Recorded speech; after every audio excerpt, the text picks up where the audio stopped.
Assalamualaikum warahmatullahi wabarakatuh. Stop di sini dulu.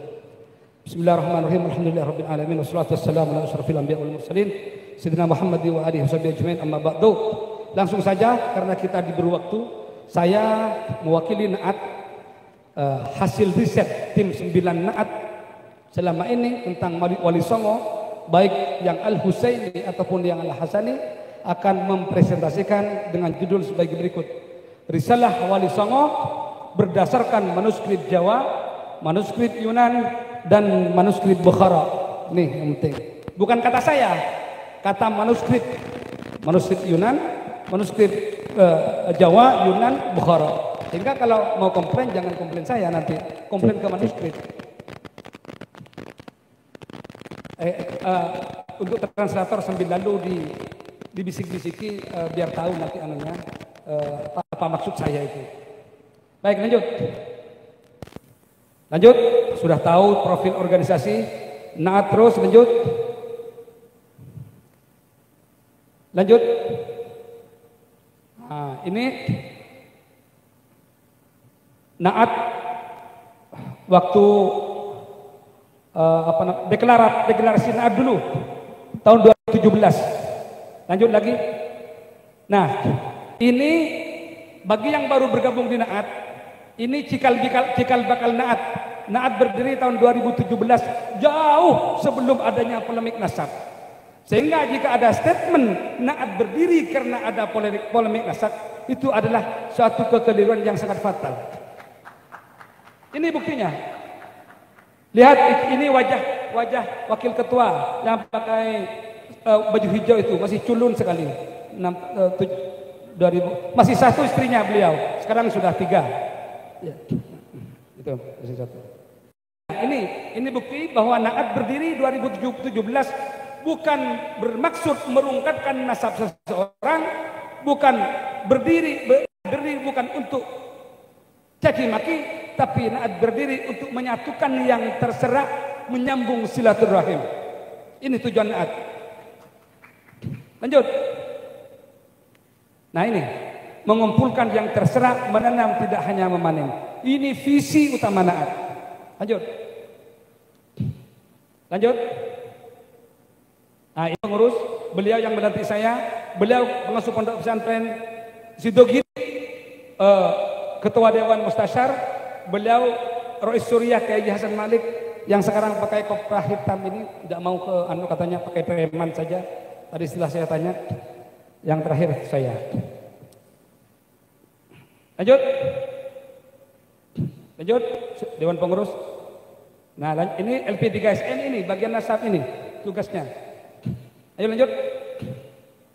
Lanjut. Nah, ini juga bukti bahwa Naat ini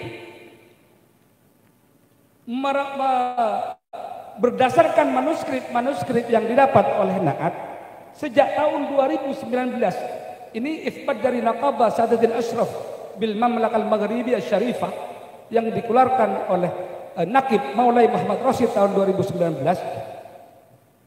Ini sudah jelas bahwa Naat ini lain jalur dengan para habaib. Naat ini bukan al-madhan. Ini buktinya sejak 2019, bukan karena ada polemik nasab kemudian Naat lari dari al-madhan, bukan. Bayangkan 2017, 18, 19, 5 tahun sebelum polemik nasab, Naat sudah tidak ke al-madhan. Silsilah pada Wali Songo ini. Lanjut. Nah, ini syahadat dari Naqab Ashraf Pakistan yang barusan 2024. Nih, dari Syekh Jamaluddin Al-Kabir, Naqabah Pakistan. Lanjut. Ini dari juga Syekh Jalaluddin yang makamnya ada di makam Dowo Doromukti. Ternyata beliau itu saudara daripada Jumadil Kubro. Menurut mana? Menurut manuskrip Yunan yang datanya sebentar lagi akan kita saksikan bersama. Ini, lanjut. Nah, tuh. Naat, ingat ya, Naat tidak pernah mengisbat nasab Wali Songo ke atas. sesuai dengan anggaran dasar Naat. Yang mengisbat Wali Songo ke atas itu adalah para nakib-nakib internasional ini.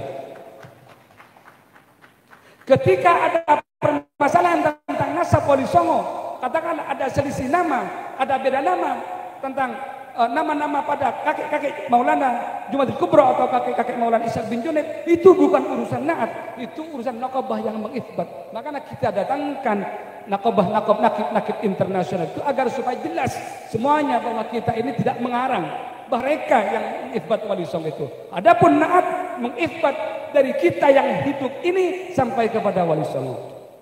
Makanya panjenengan semua yang punya susur galur kepada Wali Songo, baik jalur laki-laki atau jalur perempuan, laki-lakinya ke Mataram, laki-lakinya ke Cina, laki-lakinya kemana saja, tapi dari garis ibu masih bersusur galur kepada Wali Songo dan kerabatnya, silahkan minta buat nasab kepada Naat, dan Naat siap kapanpun. Ingat sampai Wali Songo. Adapun Wali Songo ke atas, Naat menggunakan metode istilhaq, yaitu menggandeng isbat Maulana Ishaq bin Junaid dan isbat Jumadil Kubro digandeng dengan isbat yang dikeluarkan oleh Naat. Kalau mau langsung boleh nanti. Ini kita sudah ada kerjasama dengan nakib Pakistan agar supaya membuat tidak usah pakai dua syahadah, satu syahadah disatukan. Nanti tanda tangannya ada Naat dan juga nakib Pakistan. Semoga nanti Maroko juga demikian. Amin. Lanjut. Ini leluhur Wali Songo sejak tahun 2000-an ini kita terlena dengan keazmatan. Kita semua terlena bahwa kita ini Wali Songo, jangankan di Indonesia, di Malaysia juga seperti itu. Tahun 2000, 2001, 2002 semuanya Wali Songo disusur galurkan kepada Said Abdullah bin Abdul Malik Al-Madhan yang bersumber daripada kitab Samsud Dhakhirah. Padahal kita ini punya manuskrip. Naat ada 3 peti manuskrip. Contohnya sebentar lagi saya display. Semuanya tidak bersusur galur pada Al-Madhan. Tidak ada yang seperti itu. Baru 2018 kita sadar. Kita dibuka hati kita oleh Allah, ternyata Wali Songo tidak ke Al-Madhan, jalur sendiri. Terus lanjut. Nah, pembahasan, mari kita bahas silsilah Wali Songo berdasarkan manuskrip Madura tahun 1800, yang tertua di Madura itu tahun 1624 Masehi, yang termuda tahun 1800-an. Sedangkan manuskrip Yunan tahun 1600-700, manuskrip Bukhara ini abad 15 dan 16, lebih tua lagi. Dan juga disertai dengan data-data pendukung. Mari kita kupas satu persatu. Ayo kita buka manuskrip Jawa, biar panjenengan tahu. Lanjut. Nah, ini kita temukan di Pamekasan manuskrip tahun 1800. Manuskrip pendek tertulis bahwa langsung aja Syekh Jumadil Akbar bin Zainul Husain bin Jumadil Kubro bin Zainul Alim bin Zainul Abidin bin Husain bin Fatimah binti Rasulullah Muhammad. Silsilah pendek, semuanya pakai gelar. Yang tidak pakai gelar hanya di atas kaya itu Husain, Zainul Husain. Nomor 6 Zainul Husain. Nah, jadi ada titik terang bahwa Jumadil Kubro atau kakek Ibrahim Asmoro itu bernama Husain. Itu intinya. Ke atasnya kemana Husain? Kita cari ke manuskrip di daerah tempat kelahirannya. Ayo lanjut. Nah, ini manuskrip Sendang. Nah, manuskrip Pangkalan juga ditemukan itu. Aputra Syekh Jabidil Akbar Husain, aputra Syekh Jabidil Akbar Husain juga berputra Syekh Jabidil Akbar. Jelas. Ke atasnya Zainul Husain, Zainul Alim, nama-nama yang kata nakib Pakistan. Setelah saya tanya, is this correct? No brother, this is incorrect all. When I ask the field of manuscript Jawa to nakib Pakistan, my friend, namely Said Ali Abbas, the answer that it is not correct all. The name in manuscript Java is not correct, right? Dikit-dikit bahasa Inggris ya, little kata orang Madura, little is Inggris. Lanjut. And then ini lagi manuskrip pada kertas daluang yang lebih tua lagi. Syekh Jumadil Akbar Aputra Syekh Maulana Ishaq Aputra. Sama ini ada bin Husain bin Jumadil Kubra. Nah, ke atas. Semuanya sama-sama gelar. Banyak manuskrip seperti itu. Bahkan kemarin saya di rumah Mas Erwin, buku kuno. Beliau itu seorang kolektor di Sidoarjo. Saya baca bin Husain, semua naskah seperti itu bin Husain.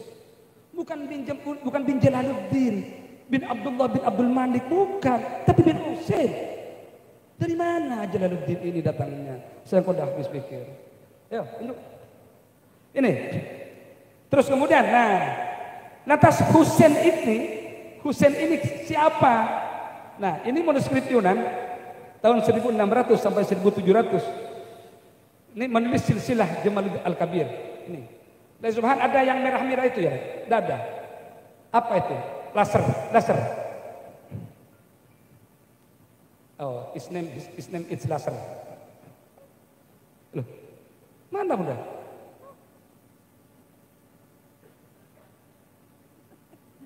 Tidak tembus. Ini. Nih. Di sini Husain di manuskrip Yunan tahun 1600 sekian. Ini saya tanya tadi kepada Sayyid Ali Abbas, wahai my brother, I ask you, is this manuscript only one or banyak halaman? Bahasa Inggris begitu. Ada how many paper? 600 paper. Ada 600 halaman manuskrip Yunan ini cuma diambil satu oleh rakyat Pakistan. Jadi banyak, bukan hanya satu. Kalau saya hanya satu mungkin terkesan editan. Tapi dilihat dari modelnya, ini jelas model Cina tulisan ini. Di sini tertulis Sayyid Jamaluddin bin Husain bin Nasruddin bin Syamsuddin bin Kamaluddin bin Asamsuddin Umar Al-Bukhari bin Imamuddin. Ini jelas manuskrip tahun 1600-700. Terus kemudian ke atasnya adalah lanjut lagi diteruskan oleh manuskrip Bukhara. Lanjut, saya singkat-singkat saja. Naskah kuno ini abad ke-16 yang ditemukan di wilayah Badakhshan, Tajikistan milik Sadat Al-Bukhari. Di dalamnya disebutkan nama Sayyid Syamsuddin Umar Al-Bukhari, putra Sayyid Imamuddin. Ini ditemukan di Badakhshan, Tajikistan. Bayangkan. Ya, saya secara rohani mungkin sampai ke sana, tapi secara fisik masih belum. Di sini sudah jelas. Lanjut lagi. Nah, ini juga sama lanjutannya, manuskrip Bukhara lanjutannya yang tadi itu tetap dari Sayyid Syamsuddin Umar, Imamuddin Muhammad An-Naqi, terus sampai ke Musa Al-Qadir. Lanjut. Nah, naskah lama akhir abad ke-16 milik Sayyid Burhanuddin Sulaiman Al-Qadri Al-Bukhari dan dia itu saudaranya Sayyid Syamsuddin Umar, ditemukan di wilayah Bukhara, Uzbekistan, yang merupakan milik Sadat Al-Bukhari. Ini abad 16. Di situ tertulis Sayyid Burhanuddin Sulaiman, ini saudaranya Sayyid Syamsuddin Umar Al-Bukhari bin Imamuddin bin Qasim bin Muhammad Sya'ban bin Ahmad Balaqi bin Husain Al-Khalwati bin Muhammad Al-Hakim bin Ali Akbar bin Muhammad Al-Askari Al-Ba'aj bin Ali Al-Hadi An-Naqi bin Muhammad At-Taqi Al-Jawad bin Sayyid Ali Ridha bin Sayyid Musa Al-Qadim bin Sayyid Ja'far Sadiq bin Muhammad Al-Bagir bin Sayyid Ali Zain Al-Abidin bin Sayyid Al-Husain bin Sayyidah Fatimah binti Rasulullah Muhammad sallallahu alaihi wasallam. Ini di manuskrip tua abad ke-16. Lanjut. Nah, ini adalah halaman manuskrip dari buku Al-Ansab yang ditemukan di desa Sukhar, tempat tinggalnya di Kogon, wilayah Bukhara, ditulis pada akhir abad ke-16 awal abad ke-17, disimpan di arsip Institut Sejarah Uzbekistan. Buku ini tentang garis keturunan nasab Tariqat Naqsabandi Syekh Amir Hulay. Beliau silsilahnya. Jadi Syekh Jumadil Kubra ini ada korelasi dengan Tariqat Naqsabandi. Bahkan di babat tanah Jawa, Sunan Giri winulang ngaji teng Sunan Ampel putus sadayane. Lengkap sadayane, putus ilmu tarekat, hakikat dan makrifat. Sunan Ampel kemudian di situ mengulang Thariqah Suluk Naqsabandi. Itu di Babat Tanah Jawa. Mengapa Naqsabandi? Karena ada kakek bersama dengan Amir Bulai di situ. Di situ jelas. Amir Bulan, lanjut belum. Yang barusan bin Amir Hamzah bin Jalaluddin bin Burhanuddin bin Amir Abdullah bin Zain Abdin bin Zainul Abidin bin Amir Qasim. Ketemu di Amir Qasim, Syed Qasim bin Sya'ban bin Amir Burhanuddin Muhammad bin Ahmad Balaki sampai sama ke atasnya dengan silsilah daripada Maulana Haji Muhammad Kubro. Ini berdasarkan manuskrip kita. Terus kemudian pertanyaannya, apakah benar Husain, ini kuncinya pada Husain yang ditemukan di tanah Jawa ini, Husain yang ditulis oleh manuskrip Jawa dan manuskrip Madura ini adalah orang yang sama dengan Husain yang ditulis di Cina tersebut. Kita ada data pendukungnya, yaitu lanjut. Nah, ada kesamaan budaya. Nih, Muslimah Bukhara, lihat cara berpakaiannya. Ini orang dulu sama dengan nenek-nenek kita. Ya, Bunda, di Malaysia orang kita pakai busana seperti itu, Bunda. Ya, Bunda tuh. Sama. Itu Muslimah Jawa, Muslimah Cina, Muslimah India. Brother, Syed Ali Abbas, brother. You look, you're behind the Muslimah in India. The old. Same with Japanese Muslimah and Bukhara Muslimah. The way of use the clothes. Apalagi ini suku Uighur sama dengan orang Madura cara pakainya. Suku Uighur yang bawah pojok ini cara kerudungnya seperti orang Basian, seperti orang Pamekasan, Sampang, Sumeneb, sama seperti itu cara berpakaiannya di Uighur. Ini ya. Dan banyak kesamaan budaya-budaya yang lain. Nah, ini faktor yang membuat faktor pendukung yang mengatakan bahwa Husain yang dimaksud betul itu adalah Husain yang sesuai dengan manuskrip yang ada di Cina, Yunan tersebut. Lanjut. Nah, kesamaan lisan. Nah, ini sering diinterpretasikan oleh orang hanya karena kesamaan lisan langsung dia dikatakan sebagai din. Ini tidak benar. Perlu dikaji dulu. Lantas contoh, apakah saya hanya karena punya HP Oppo A56 dan orang itu punya Oppo A56 lantas kemudian dikatakan saudara? Kan tidak. Perlu dikaji. Bin-binnya perlu data lanjutan. Bin-binnya secara sore. Jangan hanya kesamaan nama langsung dikatakan bin. Nah, ini Sultan Samudra Pasai dan Sultan dan Maulana Malik Ibrahim Gresik ini batu nisannya made in Gujarat. Made in Gujarat. Nah, menurut naskah Kelantan of Empire, di situ tertulis Jumadil Kubro menikah dengan Putri Kendana. Jumadil Kubro menikah dengan Putri Linang Cahya, binti Sultan Mahmud di Kesultanan Kermin, Jeddah, Malaysia. Nah, sementara itu di sisi lain Sultan Mahmud punya anak perempuan bernama Dewi Putri Cendana yang dinikah oleh Sultan Malik As-Saleh. Jadi Jumadil Kubro ini istrinya Jumadil Kubro dengan istrinya Sultan Malik As-Saleh itu saudara, sama-sama putranya Sultan Mahmud. Luwai, saudara Luwai, istrinya sama, sehingga memang ada kekerabatan. Mengapa sementara Jumadil Kubro punya cucu dalam manuskrip Kelantan itu punya cucu Maulana Malik Ibrahim, sementara Maulana Malik Ibrahim ini sama nisannya dengan Malik As-Saleh.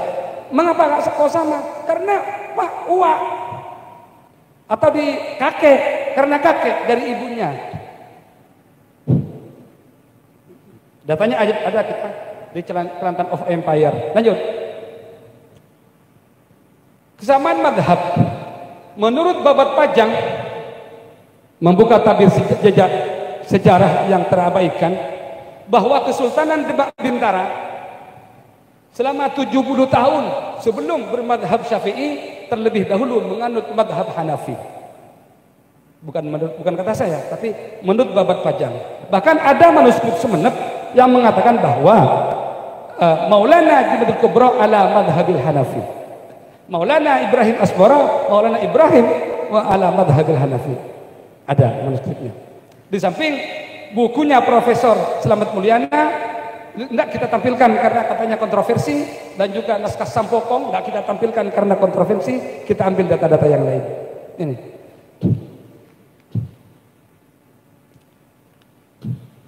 Lanjut. Nah, migration map kita tidak usah menguji single nukleotida, kita tidak usah menguji haplogroup karena sampai sekarang masih debatable. Kita yang tidak debatable itu adalah migration map DNA. Itu semuanya kita ambil yang laki-laki dari Jumadil Kubra lewat Kunming. Itu yang di atas itu sebelum lingkaran itu Kunming.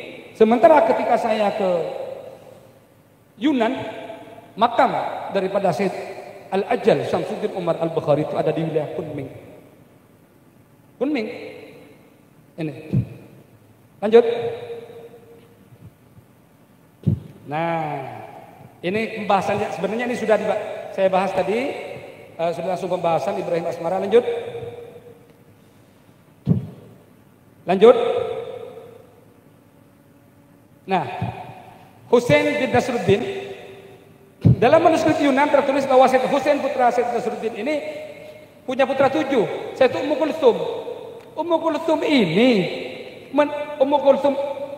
satu Ummu Kulthum ya, your grandmother, Ummu Kulthum. Nah, Fatimah or Ummu Kulthum, your grandmother. Fatimah lah. Putra kedua Jamaluddin Al-Kabir, jelas di manuskrip tadi. Ketika Sayyid Diyauddin ini keturunannya saya tidak tahu di mana keturunannya ini. Terus keempat Sayyidah Fatimah menikah Sayyid Fawruzuddin Al-Jilani, menurunkan Sayyid Ali Abbas ini. Dan keturunannya ada di Pakistan. Dulu masih Al-Hind, Hindustan dulu. Terus yang kelima Sayyid Abdul Aziz juga kita tidak tahu keturunannya. Keenam Sayyid Nuruddin Hasan. Ketujuh Sayyid Jalaluddin. Dalam Babat Babat Tuban tertulis bahwa Raden Abdurrahman Aryateja, Raden Abdurrahman itu setelah dengan istri yang pertama dari Manila, Filipina, menikah dengan Raden Ayu Aryateja, putra Raden Arya Dikoro, lalu bergelar Aryateja. Abdurrahman itu kemudian menjadi Bupati Tuban bergelar Aryateja. Beliau Abdurrahman itu putranya Syekh Jalaluddin Yai Makam Dawa yang masih kerabat dengan Sunan Ampel.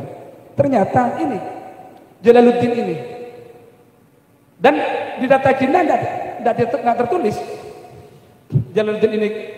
Jalaluddin sama Jamaluddin tidak tertulis. Yang Diuddin ada, Abdul Aziz ada sepertinya. Yang Jalaluddin tidak ada. Ini terus lanjut. Syed Ajal nanti bukan urusan saya, urusan Syed Abbas. Terus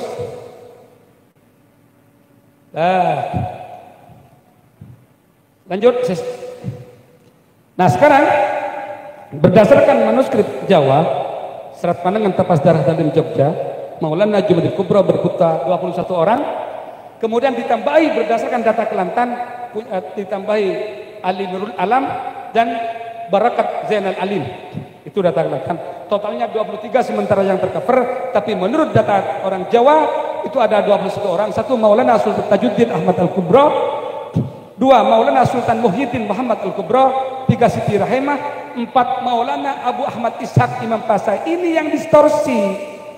Manuskrip Madura, manuskrip tahun 1700 menulis Sunan Giri bin Maulana Ishaq nomor 4 ini, Imam Pasai ini, tapi oleh Serat Wali Sana yang ditulis tahun 1490 Masehi dibantah bahwa Ibrahim Asmoro ini dengan Maulana Ishaq itu bukan saudara kandung, tapi saudara ipar. Saudara ipar. 5. Maulana Ali Ibrahim Asmara, ayah Sunan Ampel. 6. Syekh Samsuddin. 7. Syekh Arif, Syekh Samsud Tabaris alias Muhammad Kebungsuan, datuknya daripada Kanda Tengku Maharani. Syekh Muhammad Kebungsuan. Syekh Ratis, Syekh Hasan Ali, Syekh Hasan Besari, Syekh Ibrahim As'ari. Ibrahim As'ari ini makamnya ada di Jawa. Juga Abdullah As'ari, Syekh Sunan Bejagung, makamnya ada di Jawa. Nah, putri yang nomor 4 ini namanya Siti Zainab. Ini yang bikin bingung. Siti Zainab Romo Hamsal Syekh Ishak bin Junaid. Jadi Jumail Kubro itu punya putra nomor 4 Maulana Abu Ishak Imam Pasai, punya putri nomor 14 Siti Zainab menikah dengan Maulana Ishak bin Junaid.